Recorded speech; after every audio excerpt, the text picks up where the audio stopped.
Welcome everybody. All right. Welcome everybody to Dorsey's Resource. The title of this video is going to be NBA Finals review, Warriors versus Raptors, Game 1. I just wanted to give my opinion, my way in. This is another different topic. Something I like to do in my downtime is watch basketball. I didn't really see the game. What I always do is I go and review afterwards. I watch a lot of the NBA analysts. I love some of my favorite analysts, just to throw some names out there. Once again, this is my opinion. I'm giving a review. I'm going to let you guys know up front, I'm a Warriors fan. This is going to be, I believe, this is definitely their toughest matchup that they faced, I think, out of all of their opponents. But however, the Western Conference is stacked. I would say they face more tough opponents compared to the Eastern Conference, in my opinion, from when the Warriors got past the Clippers. Clippers put up a hell of a fight. Definitely Houston put up one heck of a fight. That's when KD went down.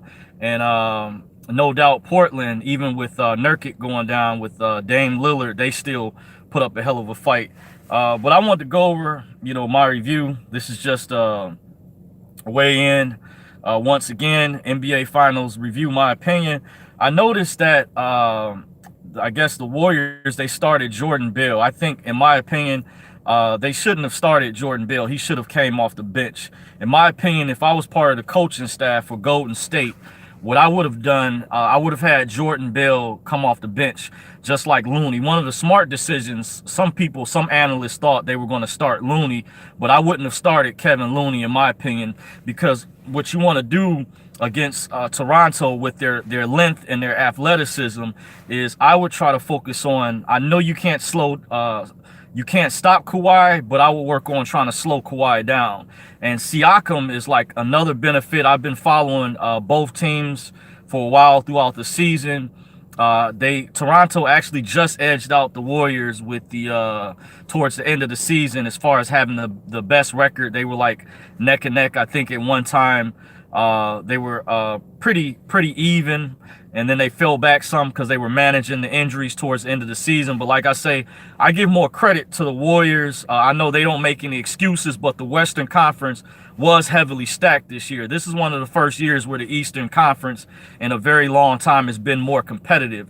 Like the top two teams, of course, Milwaukee won 60 games if you're paying attention to the NBA standings. But that, at the end of the day, that doesn't mean anything. Of course, I give credit also where credit is due for Kawhi and the Raptors getting past Giannis. What a heck of a job they did during the season. But once again, experience outweigh, and I believe the Toronto Raptors coach, I'm hearing named Nick Nurse. Don't quote me on it. He's doing an excellent job out here, because I'm going to give an honest critique, even though I'm a Warriors fan. But like I said, to reiterate, some of the analysts were picking Toronto in 7 games, and I wouldn't be surprised. I'm the type, I don't really make predictions, but I'm going to definitely say any team is beatable, including the Warriors, even though they're still one of my favorite teams and everything. I see Lady T just jumped in the chat, say, "Hey Dorsey, hope all is well." Greetings, Lady T. Good to see you again. I think you out there in California. So yeah, just going over something I like to do on my downtime.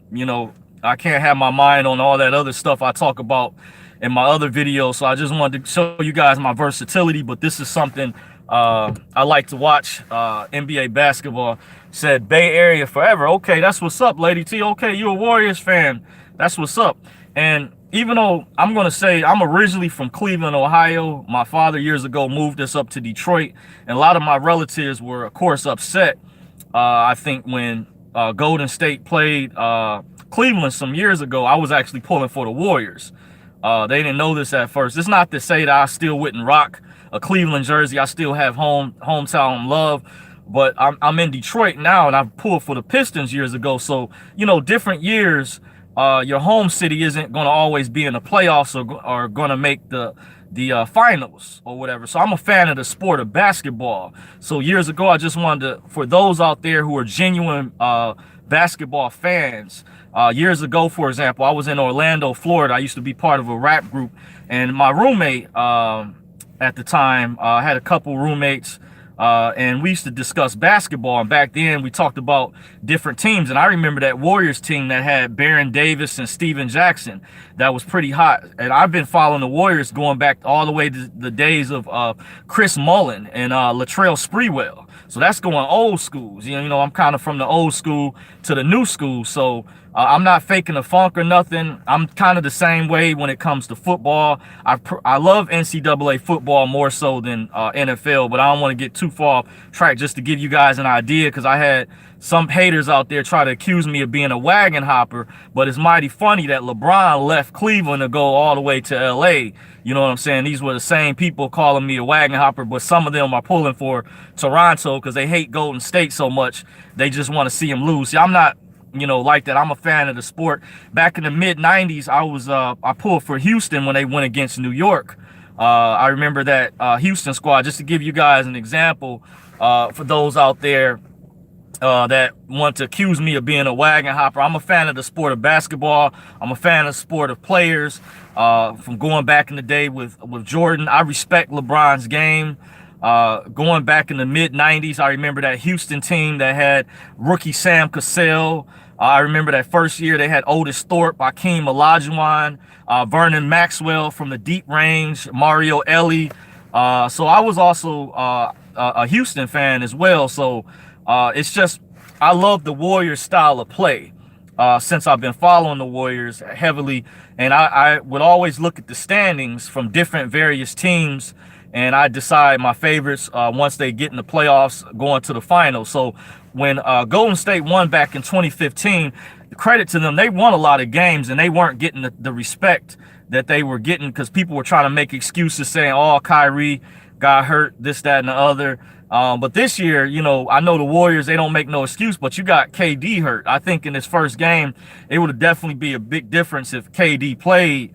And even during the regular season, neither teams played at full strength. And the Warriors, I think, had more players who were injured pretty much. And they were managing injuries throughout the season. Plus, the Western Conference is more stacked. So if anybody wants to make an argument, the Warriors, you know, it's maybe in the name, the Western Conference, I'm going to still have respect for these boys, even if they don't pull it out. That's why I'm doing this video. This is the first time to show my love. Also in defense of Kevin Durant, a lot of people were saying that they don't need him, but I did hear Draymond mention before this finals even started, he said, we're going to need KD, because we didn't know if they were going to face Milwaukee. And, you know, Milwaukee had a lot of length, size with Giannis, his big wingspan, the other guys that he had, Lopez, you know, who else did they have in their starting lineup? Because Lopez was like 7 foot, actually. 9-5, all units, radio check. Hold on, guys. At the plantation.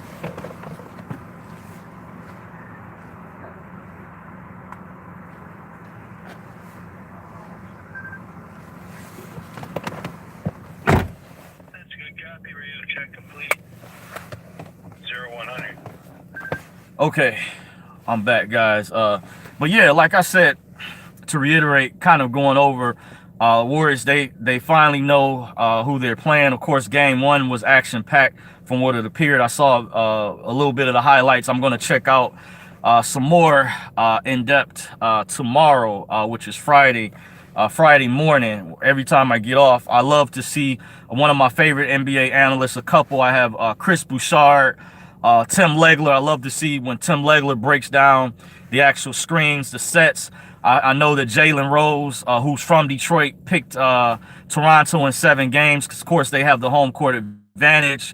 I love watching, what's that guy, Chris Carter, the show he's got with the guy Nick and Jenna Wolf. And I also check out what's Undisputed with, what's that other guy? I can't think of his name offhand, Shannon Sharp.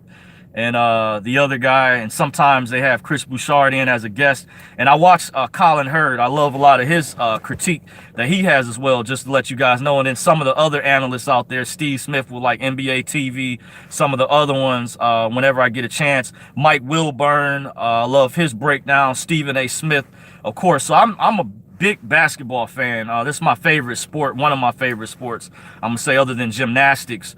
But my critique in this game, what I would have done if I was Golden State's coaching staff is I wouldn't have started Jordan Bill. I would have brought Jordan Bill off the bench because by him being young, I think he still, even though he was in the finals, I believe last year, I can't remember how many years he has in the league. I think he was a rookie last year. They bought him. He wasn't drafted traditionally. Golden State actually bought Jordan Bill's rights from Chicago, from the Bulls, by the way. I guess teams could do that or whatnot. And he's an excellent player. He's still developing. I would have, if I was the coaching staff, I would have Jordan Bill work with Draymond some more. I would focus on defense. Certain players in the starting lineup don't need to score, but I think what the coaching staff should have done, they should have had Damon Jones start or Andrew Bogut. I think they need a rim protector. And even though Toronto has length with Pascal Siakam, he's like 6'9", and you got Kawhi. You got Mark Gasol from Memphis, who's a beast. You know, he's nearing the end of his career, and they made a trade during the regular season. But Gasol, unlike his brother Paul, can play. I think Paul might be older, but he was hurt. He got traded too, I think. But they have a lot of length. So I think if Golden State had Bogut or Damon Jones in the starting lineup, he would provide a good matchup to cancel out basically Marc Gasol, because he's not necessarily that fast, but he had a big game, actually. Even though Kawhi didn't necessarily shoot that well from his regular field goal percentage, Kawhi shot decent from the three-point line. I think he was like 3 for 6, which is 50%. Pascal had a big game, Siakam. He put up around 32 or whatever. He had like 8 boards, 5 assists. Him and Kawhi were pretty even in that regard. And Kawhi, I can tell he was probably attacking the rim because I saw his free throw percentage, and Kawhi had shot a lot of free throws like Stephen Curry. Like I said, you're not going to really stop Kawhi, similar to Jordan. It's some analysts that are actually comparing Kawhi Leonard to Jordan. And I want to say I have a lot of respect for Kawhi Leonard. Some years ago when San Antonio played Miami in the finals, I was actually a San Antonio fan, more so than I was for Miami, and I was pulling for Kawhi. Did an amazing effort or whatever, you know. So I got a lot of respect for Kawhi. If they pull this out, you know, it's gonna be mutual, nothing but respect. But I am more so a Warriors fan, in case you guys are wondering. I'm Warriors all day, every day. There's no changing. I'm just kind of giving my particular way in. The Warriors, I noticed, shot 34. They were 34 for 78, which was 43.6% from the field goal, which is like, it's not really bad, but I think compared to their standards when you're in the playoffs, when I don't see at least 50% even during the game or higher, or like 48 or close to 50%, I can tell they were struggling in some areas. Toronto played at a pretty steady pace. The Raptors were 39 to 77. They shot 50.6%. Toronto was 13 for 33. They were 39.4%. They were a little bit better from the three-point line. Golden State was 12 for 31, pretty even, 38.7%. However, Golden State shot a little bit better from the free throw line. They were 29 for 31 at 93.5%. The Raptors were 27 to 32 at 84.4%, actually. Just to kind of go over some stats there. Curry was big, but he didn't have a lot of help other than Clay. Draymond did his thing. Draymond actually had a triple-double. He had 10 points, 10 rebounds, and 10 assists, I saw, from looking at the stats. I always go to ESPN.com. I did briefly go to NBA.com to try to see who had the most points in the paint. I think what's going to be important, it's a healthy balance between attacking the paint. And I think because Golden State, whenever a team goes on a road, and Toronto was already a very strong defensive team, they should have had a true, genuine rim protector, at least one rim protector in the lineup. I know Kerr likes to go small ball, but I think Jordan Bill, it would have been better to bring Jordan Bill off the bench because he would have had fresh legs. The concept, what you want to do is wear the defense down. That's why it was still smart to bring Looney off the bench. But I think the next game, Bogut or Damon Jones needs to start. I noticed Boogie was back. That was a smart decision to bring him off the bench. You don't want to, because he hasn't played in a long time. You know he's going to be rusty. Like Kerr said, he's going to have to find his rhythm, DeMarcus. So he didn't really do too much. He didn't really play a lot of minutes because, you know, he's been injured for a while. This is his first time coming back. He was one of the original starters. I think KD was more important. Don't know if KD will even be back for this series. Most likely not, because I could see they're saying the injury is more serious, and they definitely, I can tell, definitely, because some of the analysts were picking Toronto if KD doesn't come back for the series, and it looks like they that can very well be. Not saying that Golden State can't win or beat Toronto, but they're going to have to definitely make some adjustments. I will watch a lot of film, a lot of tape. You're going to need to get physical with Toronto. I think you're going to need to match the intensity. I noticed Golden State still did have a little bit more offensive rebounds. Golden State had 38 rebounds overall. Both teams were strong, I say, defensively. When these type of teams, I've seen them put up a lot of points before. Golden State had 38 rebounds overall, 9 offensive, where Toronto had 36 rebounds, 7 offensive. But Toronto actually shot much better from the field goal percentage. Regular field goal shots, like 2-pointers, they were 50.6%, which I went over already. They were 39 to 77, where Golden State was 34 for 78. Not too far off, but still a significant difference. And then the Raptors made up for it from the three-point line. They shot a little bit better. They were 13 to 33, 39.4%. So they actually outshot Golden State, which a lot of people think the Warriors this year, the Warriors weren't actually top in the league in terms of threes. That was actually Houston. By the way, they were like mediocre, even though Steph and Clay can turn it on. Steph was having had a hell of a game. He played one of his best games with not getting as much help. Now the bench, actually, I would say, did a decent job. I would credit Golden State's bench, even though they lost. I think their bench players, Looney got into foul trouble, I noticed, too, and that's one of the strategies, I think, for Golden State the next game. One of the strategies I would do if I was on Golden State's coaching staff, I would definitely try to get Toronto in foul trouble. I would attack the paint more, and I would be strongly defensive oriented, trying to get steals, because Toronto had 6 steals and 6 blocks, where Golden State only had 6 steals and 2 blocks. I do pay attention to the stats in previous games, and that's really low for blocks. Normally, like in the previous series, I noticed Golden State put up a lot more in terms of steals and or blocks or whatever than their opponent. So, and defense-wise, in that particular category, Toronto did a better job in terms of steals, blocks. Another thing Golden State know that is a major problem is they turn the ball over 16 times. That's unacceptable. You know, I think Draymond had a lot of turnovers. They're going to have to limit the turnovers.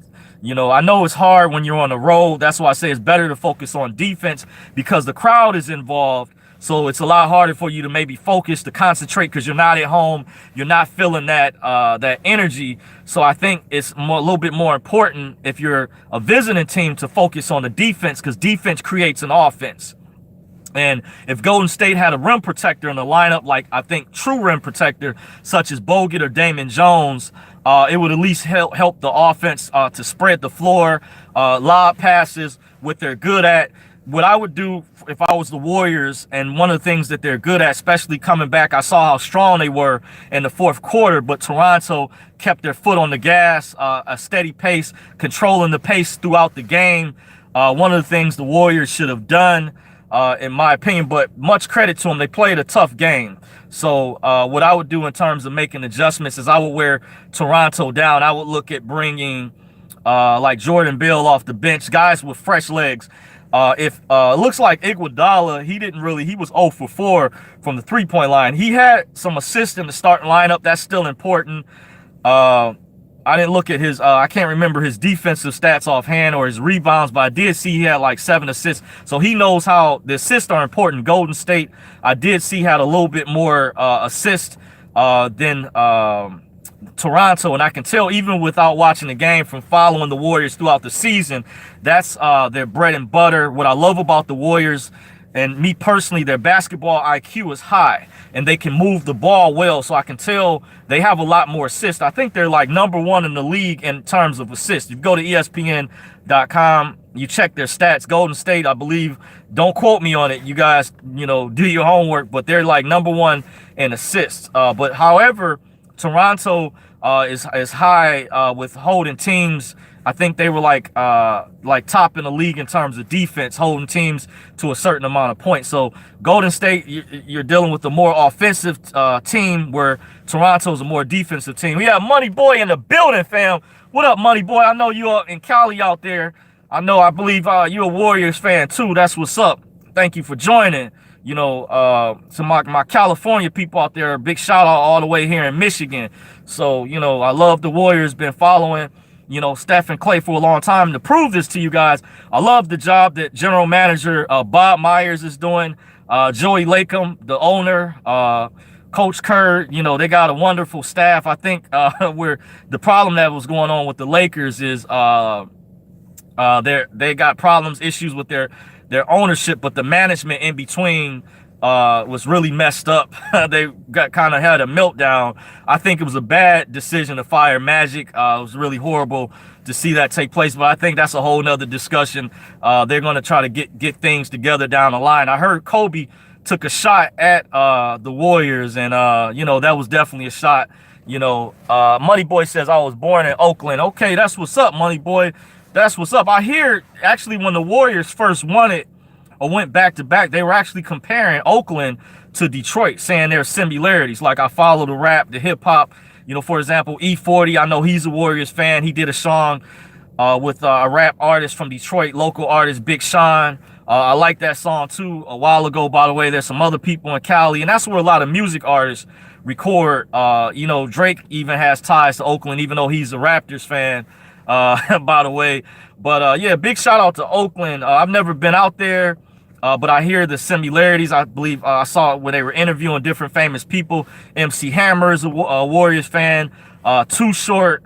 There's a list of others. I would see famous people at the game. The music artist Prince, by the way, I would see him at Warriors games. He was a Warriors fan, I believe. Even a while ago, a lot of people don't know this, but he even invited Draymond and Steph to some of his concerts.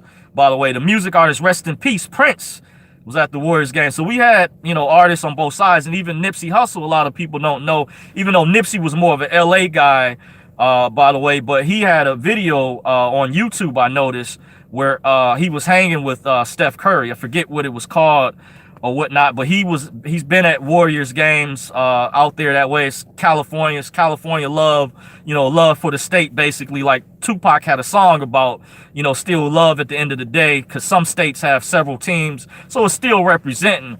So big shout out to my people out in Cali. I'm definitely big Warriors fan. I love their continuity, their style of play, their basketball IQ. But just giving some advice, what I would do if I was on the Warriors coaching staff. I like the job that Coach Kerr, assistant coach Mike Brown are doing. Still an excellent job, but I think they're definitely going to have to make some adjustments the next game. I wouldn't have never started Jordan Bill. I think that was a big boo-boo. You should have had Damon Jones and Bogut in the starting lineup as a rim protector. I noticed even when Bogut, they did start him previous games, and even Damon Jones helps the offense, in my opinion. It helps the pace for the guards to help spread the floor, lob passes. Golden State, their bread and butter is wearing teams down with their speed. They showed how he works his way around the court. He takes a lot of steps and can take advantage of that, especially when his two-point shot is clicking. He's, an assassin when it's going, and he did a hell of a job this game. He didn't really get as much help as he could have, let's say, if KD was healthy. But I know those guys, they don't make any excuses. Draymond did his thing. Clay did his thing. And I think the bench did, but it just wasn't strong enough. Siakam and Gasol had a big game. And I think at least if Bogut would have started, he could have matched up against Gasol, because Bogut can get you some blocks, as well as Damon Jones. And you need a body to slow Kawhi down. You need to get physical like Giannis did. I heard the previous series, Nick Nurse made adjustments, made a matchup change. And as soon as he did that matchup change and put Kawhi on Giannis, Giannis got exposed, by the way, because I found out Kawhi has a 7'3" wingspan, even though Kawhi is like 6'8", but very similar to LeBron. Kawhi can play like all 5 positions. He's very versatile. He has length. He's athletic, and that does pose a major problem. But also Siakam, I've noticed games during the regular season, even when Kawhi was hurt, when Pascal Siakam was good. That's like their backup in case Kawhi decides to leave and go to LA. But I think, if Kawhi is able to bring them a championship, that'll be interesting to see if he still stays. But I know the city of Toronto, they love Kawhi. They got some big fans there. But once again, I'm a Warriors fan. Number one, I'm giving my critique, but I got respect for those guys. Just as an analyst, got to give credit where credit is due. But I think by keeping the coaching staff for Golden State, definitely keep Looney and Bale coming off the bench, because the fresh legs will wear Toronto's offense down, wear their defense down later in the games when you bring those guys off the bench. At least have one main rim protector. I know Kerr loves to play the small ball, but at least you need to start Bogut until wait for Boogie, to get healthy. I'll continue to bring him off the bench until you see, maybe some more significant progress or whatever, because teams also was switching and stuff, exposed Boogie, because his speed isn't really always there sometimes. Even though he can be a rim protector, he can get you some blocks, but he has some weaknesses too. And remember, Toronto has a lot of speed with Siakam and Kawhi, so you're going to need guys, I think. If Damon Jones would have started, he's a lot taller than Jordan Bell.